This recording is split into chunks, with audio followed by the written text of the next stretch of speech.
Hello everyone, welcome to my channel. I am Neha. आज करेंगे हम क्लास 11 एंटरप्रेन्योरशिप एंड आज का हमारा टॉपिक है मार्केट एनवायरनमेंट क्या होता है। और ये दो टाइप्स की होती है, एक होता है माइक्रो एनवायरनमेंट, एक होता है मैक्रो एनवायरनमेंट। ये हम सारा आज पढ़ने वाले हैं। तो एनवायरनमेंट शब्द का मतलब आपको पता ही है ना, हमारे आसपास का वातावरण। जैसे कि अगर मैं हूँ तो मेरे आसपास के लोग हो गए जो मुझे इफ़ेक्ट करेंगे, वो हो गए मेरे पेरेंट्स, ठीक है, या फिर मेरे भाई बहन हो गए, मेरे टीचर्स हो गए, मेरे स्टूडेंट्स हो गया, जो भी हैं। ऐसे ही यहाँ पे लिखा है एक शब्द मार्केट। मार्केट का मतलब क्या होता है? जब बायर्स और सेलर्स आपस में मिलते हैं और जब बाइंग एंड सेलिंग एक्टिविटीज़ होती है। तो मार्केट के आसपास का एनवायरनमेंट क्या होता है? जैसे कि मार्केट के आसपास कॉम्पिटिटर्स होते हैं, हमारे प्रोड्यूसर्स होते हैं और मैन्युफैक्चरर्स होते हैं, हमारे एम्प्लॉयज़ होते हैं। ये सभी हमारे आसपास के ऐसे लोग जिससे कि हम पे इम्पैक्ट पड़ता हो, यानी अगर वो कुछ कर रहे हैं तो उनसे हमें अपने आप को चेंज करना पड़ रहा है, तो वो हो गया मार्केट एनवायरनमेंट। यानी मार्केट के आसपास की चीज़ें जो मार्केट को इफ़ेक्ट कर रही हैं। देखो बुक में पढ़ते हैं क्या लिखा है। It refers to all the forces and factors which directly or indirectly affects the organisations decisions relating to marketing activities. So इसमें हर एक फोर्स, हर एक फैक्टर, यानी हर वो चीज़ आती है जिससे कि हमारी जो ऑर्गेनाइजेशन है उसके मार्केटिंग के रिलेटेड कोई भी डिसीजन ले रहे हैं ना, तो उसको हमें चेंज करना पड़े। ठीक है, यानी हमारे मार्केटिंग के डिसीजन को इफ़ेक्ट कर रही है, चाहे डायरेक्टली इफ़ेक्ट कर रही हो चाहे इनडायरेक्टली इफ़ेक्ट कर रही हो, कोई फ़र्क नहीं पड़ता।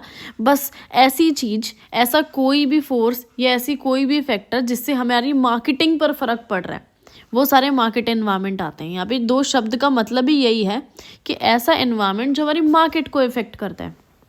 आगे देखो एक चीज़ और है, एक डेफिनेशन और है। It also affect the firm's ability to build successful relationship with customers. और साथ में ये जो हमारा मार्केट एनवायरनमेंट है, इससे हमारी जो फर्म है उसमें भी एक चीज़ में प्रॉब्लम होती है कि हम अच्छे से रिलेशनशिप नहीं बना सकते कस्टमर्स के साथ। यानी सपोज अगर मार्केट में कोई ऐसा चेंज आ जाता है जो कि हमारे अकॉर्डिंग सही नहीं है, वो नेगेटिव है, तो हम अपने कस्टमर से सही से डील नहीं कर पाएंगे, उनको लॉयल नहीं बना पाएंगे, उनको अट्रैक्ट नहीं कर पाएंगे। ठीक है, चलो क्लासिफिकेशन देखते हैं। यहाँ पे दो टाइप की है आपकी मार्केटिंग एनवायरनमेंट। तो देखो सबसे पहले हम पढ़ेंगे इसके बारे में माइक्रो एनवायरनमेंट क्या चीज़ है। तो देखो माइक्रो एनवायरनमेंट क्या है आपकी? Factors that are close to the firm and affected on a day to day basis. So ऐसे फैक्टर्स, हर एक ऐसी चीज़ जो हमारे फर्म के बिल्कुल आसपास है, चाहे फर्म के अंदर हो चाहे बाहर हो, कोई फ़र्क नहीं पड़ता, फर्म के बिल्कुल आसपास की चीज़ें जो हमारे डे टू डे एक्टिविटीज़ को इफ़ेक्ट करती हैं, वो सारी चीज़ें होगी माइक्रो एनवायरनमेंट में।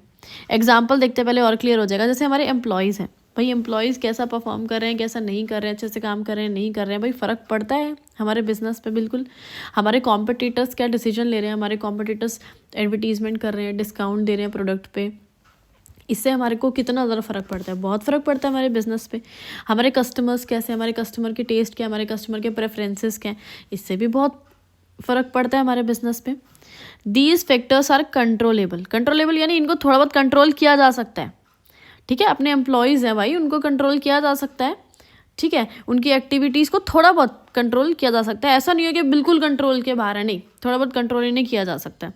And has immediate and direct impact on business. और इनका तुरंत हमारे बिजनेस पे इफेक्ट पड़ जाता है। अब भाई हमारे एम्प्लॉयज़ हैं, सारे स्ट्राइक पे चलते हैं, हमें बिजनेस बंद हो जाएगा, तुरंत इम्पैक्ट पड़ गया। देखो हमारे कॉम्पिटिटर्स हैं, एकदम से डिस्काउंट देने लग जाए, एडवर्टीजमेंट देने लग जाए बहुत ज़्यादा प्रोडक्ट की, तो हमारी डिमांड कम हो जाएगी, उनकी डिमांड बढ़ जाएगी, है ना। डायरेक्ट एकदम से इम्पैक्ट पड़ गया हमारे बिजनेस पे। नेक्स्ट है मैक्रो एनवायरनमेंट। ये क्या है? इसे जनरल एनवायरनमेंट का नाम भी दिया गया है। ठीक है, दूसरा नाम है इसका ये। It includes all the external forces and factors which affect the industry as a whole and do not have direct impact on business. अब इसमें सारी एक्सटर्नल फोर्सेस और फैक्टर्स आते हैं, यानी ऐसी चीज़ें जो कंपनी के अंदर नहीं है, ठीक है, जो हमारी ऑर्गेनाइजेशन के अंदर से इधर कोई लेना देना नहीं है। एक्सटर्नल यानी ऑर्गेनाइजेशन के बाहर हो रही हैं ये सभी चीज़ें, और ये हमारे सिर्फ बिजनेस को इफेक्ट नहीं करेगी, पूरी इंडस्ट्री को।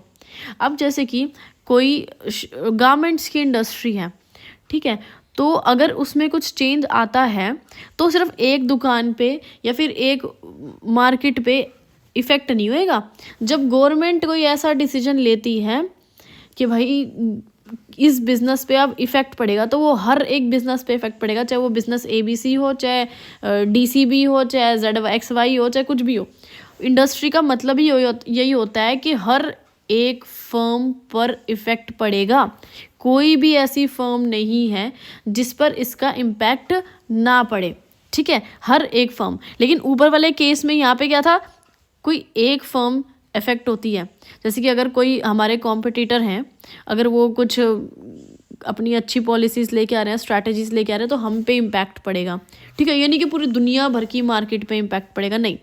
लेकिन यहाँ पे मैक्रो के केस में क्या है, पूरी की पूरी इंडस्ट्री पे इम्पैक्ट पड़ेगा and do not have direct impact on business, यानी डायरेक्टली एकदम से इमीडिएट इम्पैक्ट नहीं होता। जैसे कि सपोज यहाँ पे अगर एग्जांपल हम देखें कि पॉलिटिकल एनवायरनमेंट है, अब गवर्नमेंट की बात करें, गवर्नमेंट कोई ऐसी पॉलिसी लेके आ रही है, ठीक है, जिससे हमें कुछ लगा लो प्रॉब्लम है, ठीक है, तो इससे क्या होगा कि पूरी इंडस्ट्री पे फ़र्क पड़ेगा। अब गवर्नमेंट ऐसा तो नहीं बोलेगी ना, भाई ABC बिजनेस तू मेरा फेवरेट बिजनेस है, मेरी पॉलिसी तेरे पे नहीं चलेगी। या फिर कोई नेचुरल एनवायरनमेंट दे दो, अगर एग्रीकल्चर इंडस्ट्री देखें, सूखा पड़ गया, भाई बारिश ही नहीं आई, तो भाई ये थोड़ा ना है, तो एक किसान के लिए बारिश हो जाएगी और दूसरे किसान के लिए बारिश नहीं होएगी, नहीं ना। तो ये ऐसा जो है आपका एनवायरनमेंट है या फिर ऐसा ये चीज़ है, फैक्टर्स हैं जिससे कि पूरी इंडस्ट्री पे फ़र्क पड़ता है और ये अनकंट्रोलेबल होते हैं। हमारा कोई इसमें जो है, हम रोकथाम नहीं कर सकते हैं किसी चीज़ की, हम इस चीज़ को होनी है तो होनी है। अब जैसे कि भगवान की माया, भाई बर्फ़ गिर गई तो गिर गई, हम क्या रोक सकते हैं, या भगवान ने बारिश ना दी तो ना दी, हम क्या रोक सकते हैं, ठीक है। तो ये सभी चीज़ें ऐसी हैं जो हमारे बिजनेस से बाहर होती हैं और हमारे इस पर कोई कंट्रोल नहीं होता। इससे